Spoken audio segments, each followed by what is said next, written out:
Students, this is a continuation of the part 1 which I have uploaded in the last session. Today we shall be continuing from where I stopped. So let us first have a glimpse of what I have done in the previous class. So this is the first lesson that you have for study, letter to a teacher. Then I've told you about the author, and I've given you a brief introduction about the lesson also, and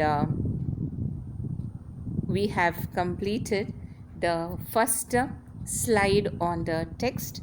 Today in this session I shall be going to the second slide on the text. So the student speaks to the teacher in a very eloquent tone. He tells the teacher the problems that he faces at home and the problems that he is facing in the school because of the conventional teaching method that is adopted in the school by the teacher. Look at the text.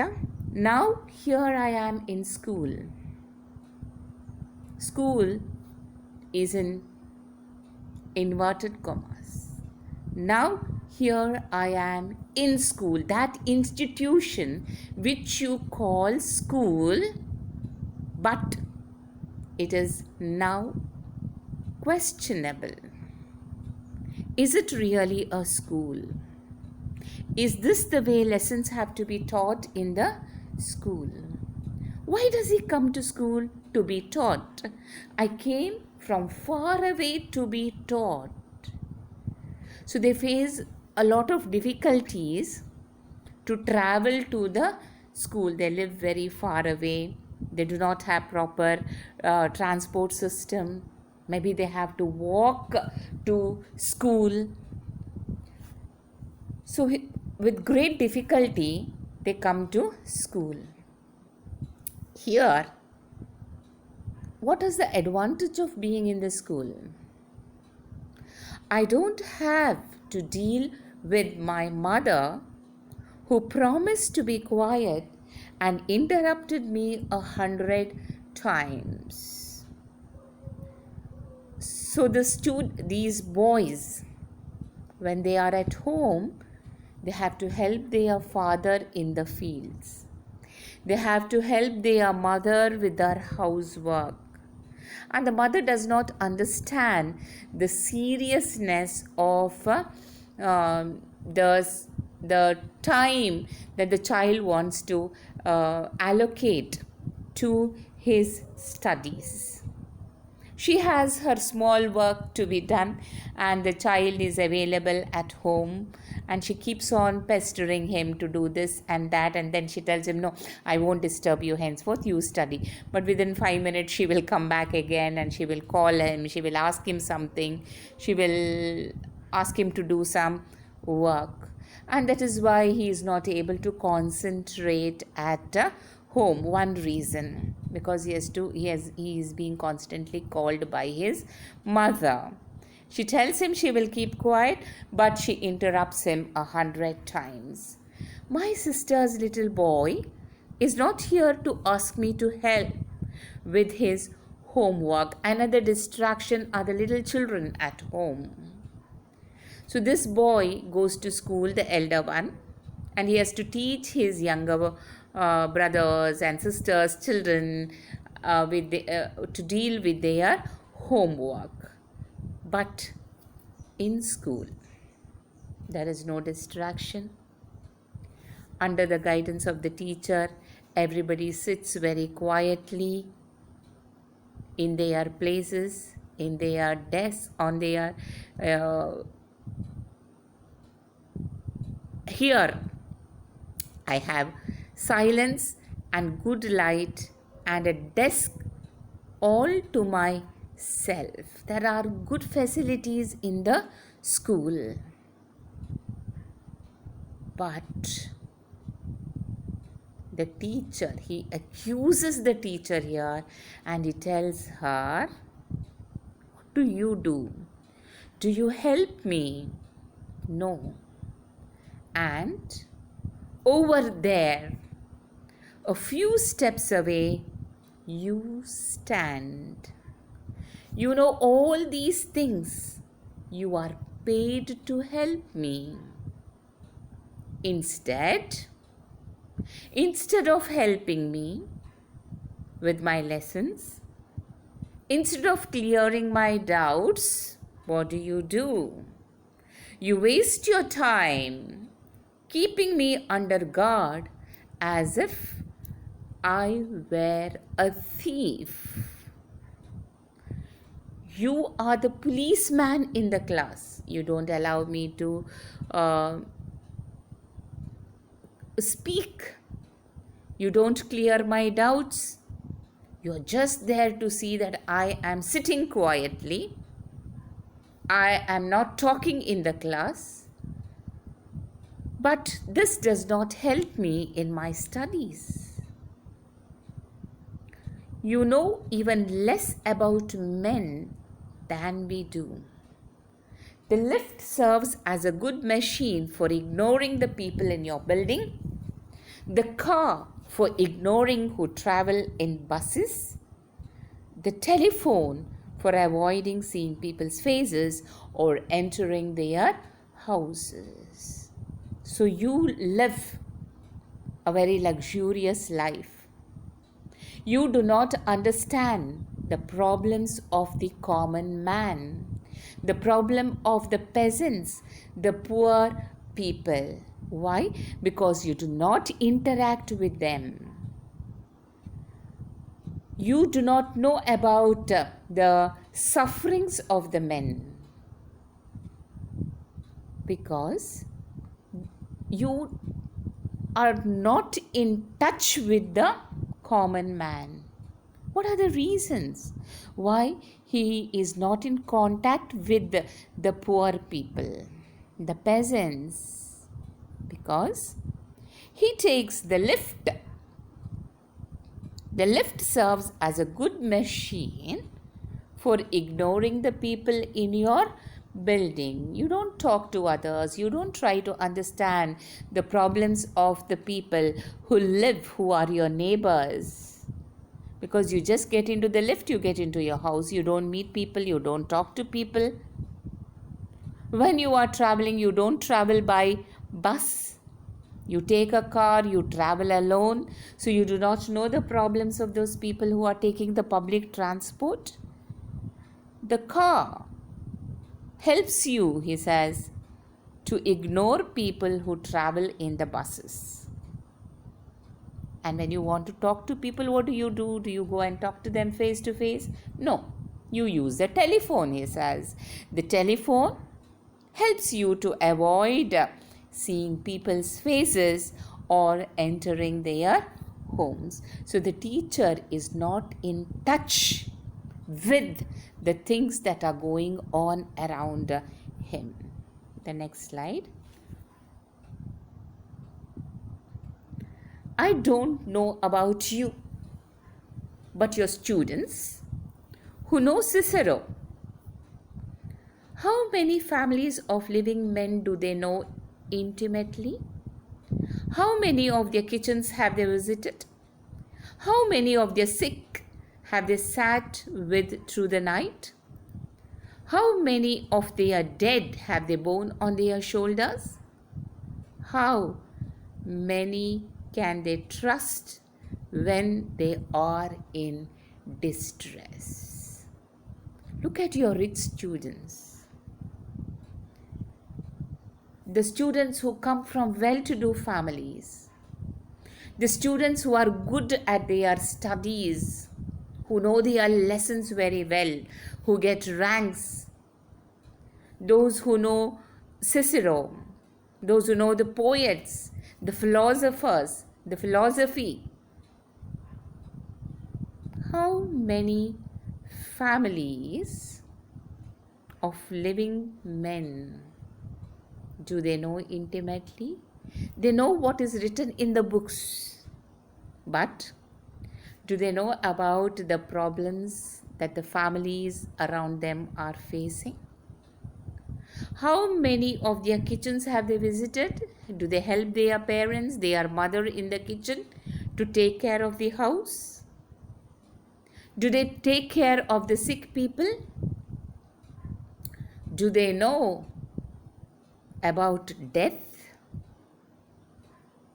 Do they know how to carry a dead body on their shoulders?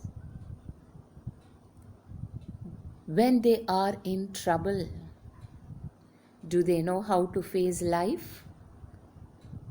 Do they have people whom they can trust to, who will help them? So, what is more important? Your lessons are important, but at the same time, knowing the realities of life, understanding the difficulties, the problems that we have to face outside the classroom is also very important. It is not just the subjects that you study that are important for you in life, but also knowing about what is happening around you is also very important. 1,000 motors roars under your window every day. You live in the city. So many vehicles going up and down, but you have no idea to whom they belong or where they are going. But what about me? I live in the valley, in the hills, and I can read the sound of my valley for miles around. The sound of the motor in the distance in Nevio going to the station a bit late. If you like, I can tell you everything about hundreds of people, dozens of family and their relatives and personal ties. See, you do not know even the people in your building. Your students do not know what is happening even in their homes. But I can tell you about nature, the different sounds in the valleys. I can tell you about the vehicle, a single vehicle in the village, which is making a loud noise and passing at a great distance, not under the window like in the cities. And he can tell you that the way that vehicle is traveling, the speed, the noise, he can tell you that the vehicle is a little late, it is carrying people to the station, and the people there are in a hurry. I can tell you about hundreds of people who live in my village, in the valley, in the hills. I can tell you about their relatives. I can tell you about their problems, because we are in close touch with these people, though they live far away from my house. But you live in a building surrounded by hundreds of people, but you know nothing about them. But I can tell you about the people of my village, the hundreds of people who live in my village. I can tell you about their relatives. I can tell you about their personal relationships. I can tell you about the difficulties, their problems, the sick people in their houses, the financial problems that they have. I know everything about every person in this village. Next slide. Whenever you speak to a worker, you manage to get it all wrong. Your choice of words, your tone, your jokes. I can tell what a mountaineer is thinking even when he keeps silent. And I know what is on his mind even when he talks about something else. So I can read the minds of the people. You do not know, your students do not know, your good students, the rich students do not know how to talk to the workers, how to respect them, what kind of jokes to talk to share with them. You use a very high handed tone with the workers. That is not the way to speak to them. But I know how to talk to people. I can read the thoughts of the people. I know what is going on in the minds of the people. This is a sort of culture your poet should have given you. So you are studying poetry. Poets talk about nature. Poets talk about emotions. Poets talk about different kinds of people. And since you are one who reads poetry, who reads novel, who reads about the lives of the people, this should have been your culture. You should have understood what culture is from your reading of the books, at least from your reading of the poets. Because poets write about the world, they write about nature, they write about people, they write about the traditions that have to be carried forward, the culture of the people, but you do not understand even after studying poetry. It is the culture of 9/10 of the earth, but no one has yet managed to put it down in words or pictures or films. But what has happened? You see movies, you see films, you read books, but it is only 9/10 of what is actually happening around you.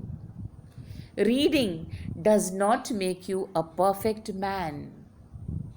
When you are in contact, physically in contact, not sitting in your room and reading books, you have to go out of your room, you have to get out of your books and meet people. Go into nature and understand. I'm here reminded of a poem written by Wordsworth, Table's Turn. He says, nature is your teacher in the poem. So he asks the students there to give up their books and go into nature and learn from the trees and the birds.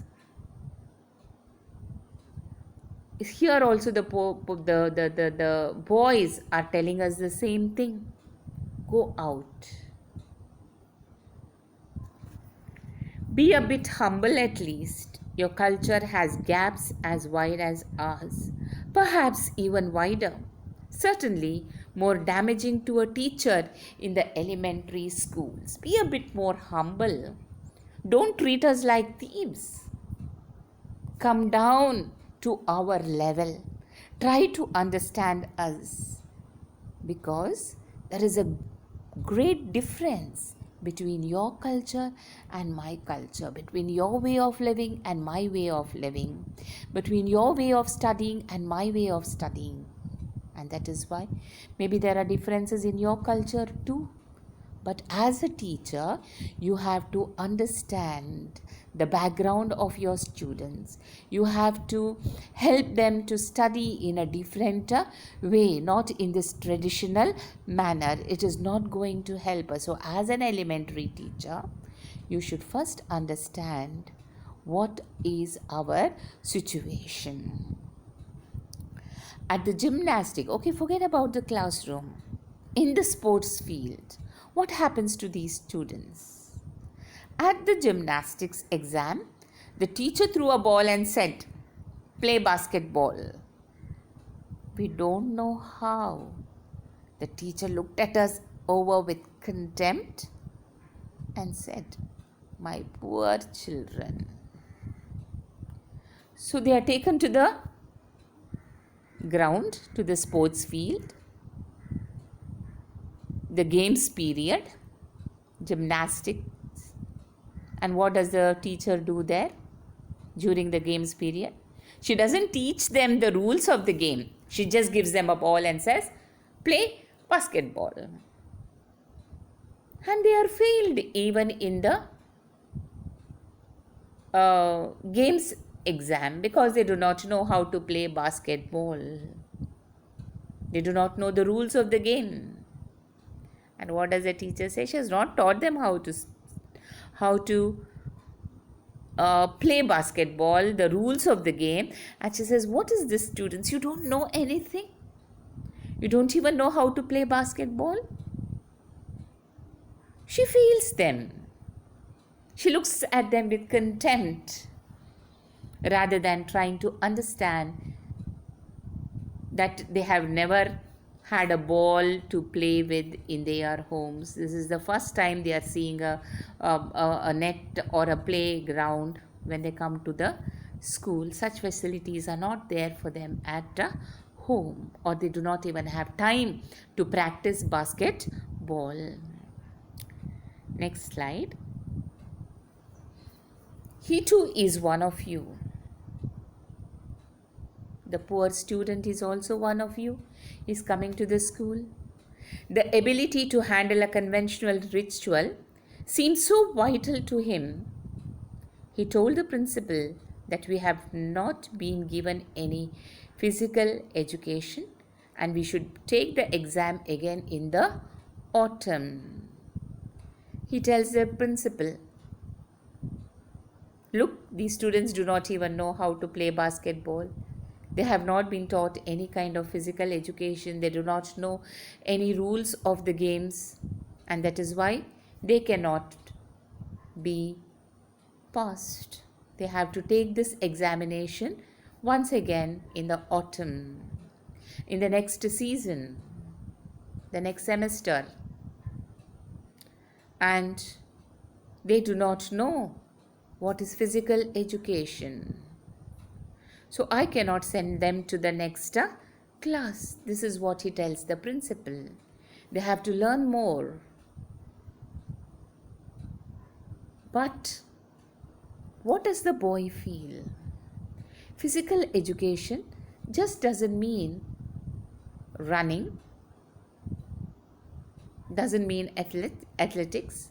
It just doesn't mean playing basketball or throw ball or some other game which the teacher has taught in the school.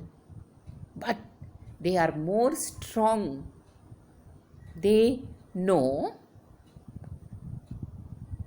how to climb an oak tree, which the rich student or the teacher does not know. Climbing trees will help them to become physically strong. Climbing trees help them to help their parents in their agricultural labor. And that is why he says, what about that student who sits in the classroom and learns from the books? What about that student who plays only in the playground? I am better than he, because we peasant children, we children of the farmers, we know how to climb an oak tree. Once up there, we would let go with our hands and chop off 100-pound branch with a hatchet.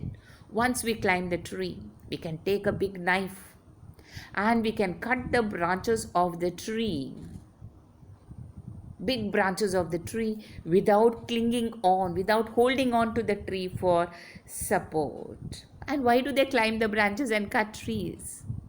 Because they need to carry firewood for their mother to do the cooking. Then we would drag it through the snow to our mother's doorstep. I heard a gentleman in Florence who rides upstairs in the house in a lift but then he has bought himself an expensive gadget and pretends to row in it. You would give him an A in physical education. So the teacher does not recognize the physical abilities of the boys. So he gives an example of the rich people who go to the gym. And what do they do? When they sit on a cycle which goes nowhere and do exercise. But these boys need not do that. They are adept at doing so many strenuous physical jobs, that doing an exercise, going to the gym and exercising is not required. Life itself is an exercise for them, the hard work that they do. But the teacher will not give them an A grade, a pass grade for climbing trees, for walking on the hills and the mountains, for helping their parents, or working in the fields. But she will give an A grade to a rich boy, to a rich kid, to a rich student who has brought an expensive gadget and who exercises on an expensive tool and an expensive instrument. He will get the A grade. But these students who are really physically fit will not get an A grade. So what are the boys telling the teacher? They are asking the teacher to treat other human beings, the poor sections of the society, with respect, to respect their culture. So students, once again, in briefly, this is a very powerful letter written by young students, which expresses their feelings, their emotional feelings about the subjects that are taught in the school, about the method of teaching that is employed by the teacher. And these students raise a number of questions as to whether just reading from the books is required, or whether in school, the school system, the educational system should be changed so that it will help them to lead a better life along with their agricultural activities or life in the village, the culture which they know, the environment in which they live. So students, here we come to the end of the lesson. Please read the lesson, and in the next session I will be dealing with the questions and vocabulary items which are taken from this lesson. Thank you.